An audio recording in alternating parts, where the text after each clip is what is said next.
Hi, my name's Dale and I'm the commissioned artist for the mural at Finsbury Park. So we spent the last couple of days installing it. Many drawings, a lot of thought and a lot of planning, backwards and forwards. We've got to this point where you can see it installed today. Usually I work from other compositions, so I might take like a classic Renaissance composition from a well-known painting, or I might, look at church imagery. And I thought this is very kind of altar-piece scale. We wanted it to be quite fun. We didn't want it to be too heavy in subject matter. And, we want kids to be able to enjoy it, like everybody to come and see it and find something that they can kind of interact with.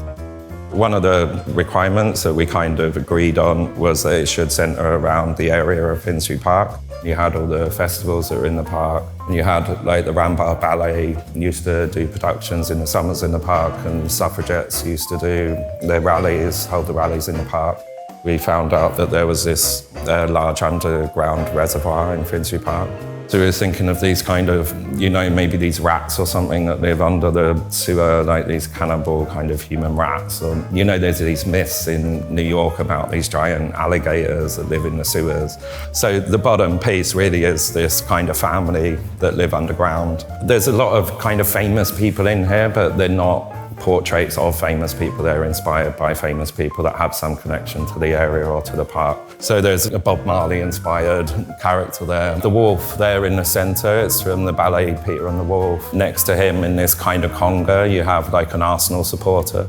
The Sex Pistols played there years and years ago, so you've got Johnny Rotten on the back of a moped. It's kind of a Grace Jones inspired figure, but more superhero or something, just like purely kind of sculptural. The guy in the red is like the lord of the land, so when Finsbury Park was commissioned, they needed to buy the land off somebody, so this was the original landowner that the land was sold from.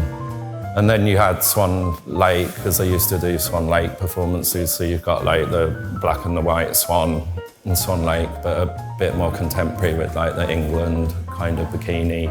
So I was thinking about those old kind of nautical maps, or very stylized imagery of the sun and the moon. And then over here, this was just modelled loosely on Hitchcock. So I thought, the godfather of cinema. I thought if it's in a cinema and it's a mural in a cinema, you have to have some kind of quiet Hitchcock reference. Because acrylic, obviously it dries in 20 minutes. So the urgency with it was much faster than I'm used to working.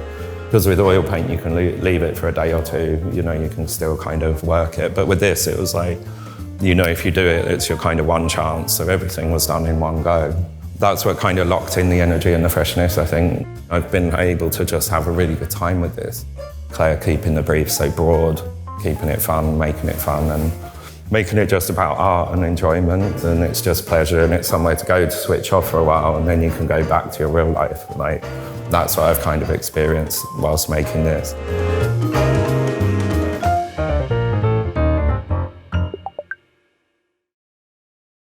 Thank you for watching Picturehouse Cinema's unique video content.